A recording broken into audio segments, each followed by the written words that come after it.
Tanggal 12 Rabiul Awal tahun Gajah atau 571 Masehi merekam sejarah penting bagi umat Islam. Nabi terakhir yang membawa risalah suci dari Allah Subhanahu wa Ta'ala lahir di Makkah, Arab Saudi. Kelahiran bayi yang kelak akan dilantik menjadi Nabi Agung ini dibarengi dengan sejumlah keistimewaan dan peristiwa menakjubkan. Berikut ini adalah 5 peristiwa yang mengiringi kelahiran baginda Nabi Muhammad SAW.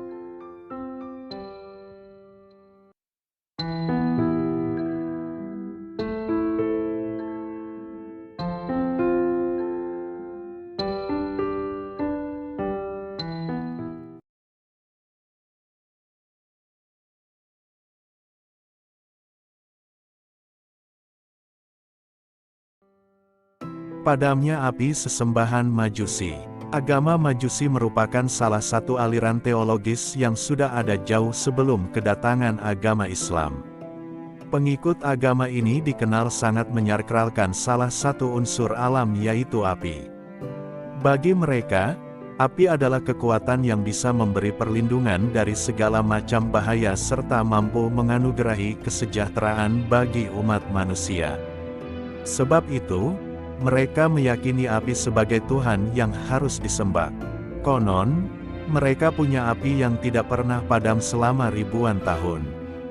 Akan tetapi api ini padam saat Nabi Muhammad lahir.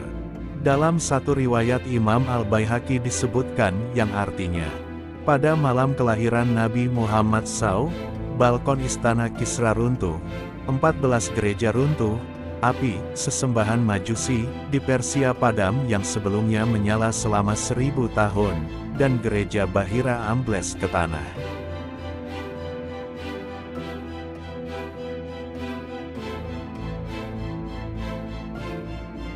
Lahir dalam keadaan sujud. Jika bayi pada umumnya lahir dalam keadaan menangis dan belum bisa apa-apa, lain lagi dengan Nabi Muhammad yang lahir dalam keadaan sujud.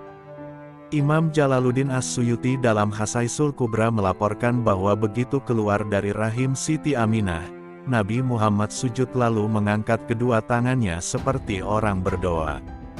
Jalaluddin As-Suyuti, Khasaisul Kubra, 2017 hal 82.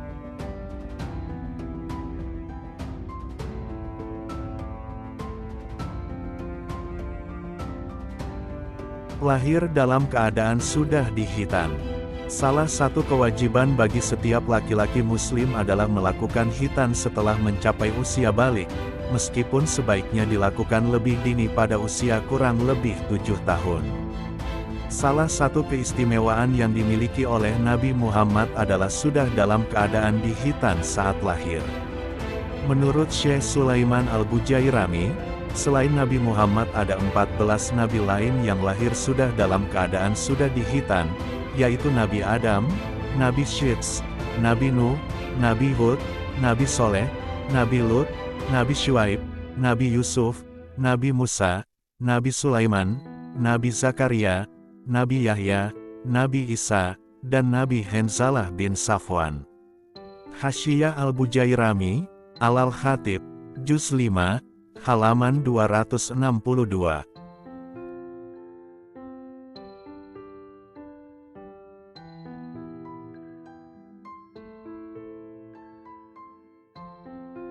Pertama kali dinamakan Muhammad. Nama ini merupakan salah satu kosakata bahasa Arab yang sudah semestinya tidak begitu asing di kalangan masyarakat Makkah saat itu. Anehnya, nama itu tidak pernah terbesit dalam pikiran orang Arab untuk dijadikan nama bagi anak-anak mereka. Nama ini pertama kali dipakai oleh Nabi Muhammad SAW. Imam Ibnu Qutaibah menegaskan, salah satu irhash, atau peristiwa luar biasa yang menjadi pertanda akan dilahirkannya Nabi Muhammad adalah belum ada satu orang pun yang menggunakan kata Muhammad sebagai nama. Hal ini sengaja Allah lakukan demi menjaga kesucian Nabi Muhammad sebagaimana hal serupa juga dilakukan kepada Nabi Yahya alaihissalam. Syihabuddin Al-Kastalani, Mawahibul Laduniyah, 2009, Juz 1, halaman 374. Adapun orang yang memberi nama tersebut adalah sang kakek, Abdul Muthalib. Sebab, ia menghendaki cucunya kelak menjadi orang yang dipuji oleh seluruh makhluk. Dikisahkan, Abdul Muthalib mendapat nama tersebut dari sebuah mimpi. Dalam mimpi ia melihat rantai perak yang keluar dari punggungnya. Rantai itu memiliki 4 ujung yang masing-masing membentang ke arah berbeda. Satu berada di langit, satu berada di bumi, satu berada di arah barat, dan satu lagi berada di arah timur. Kemudian, rantai itu berubah menjadi pohon yang semua daunnya memancarkan cahaya. Seluruh manusia bergelantungan pada pohon itu.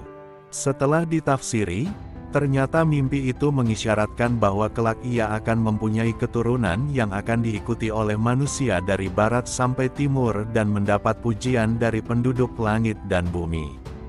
Sejak saat itu pula ia bertekad jika keturunan itu sudah lahir akan dinamai Muhammad, yang artinya, orang yang banyak mendapat pujian.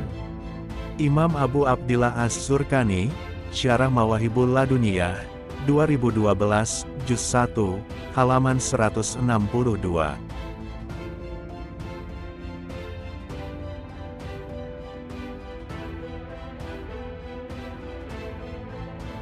Tertutupnya pintu langit bagi iblis.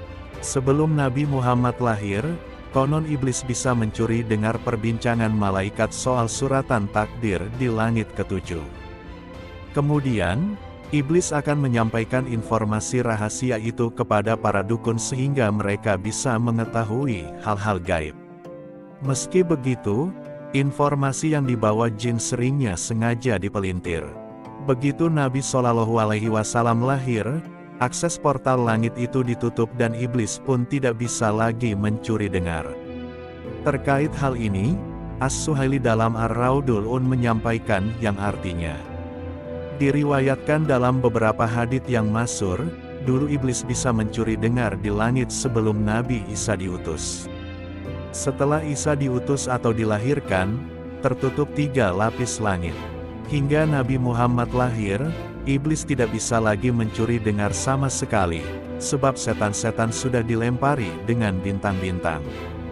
Abul Qasim As-Suhaili, Ar-Raudul Juz 2, halaman 194. Wallahu a'lam.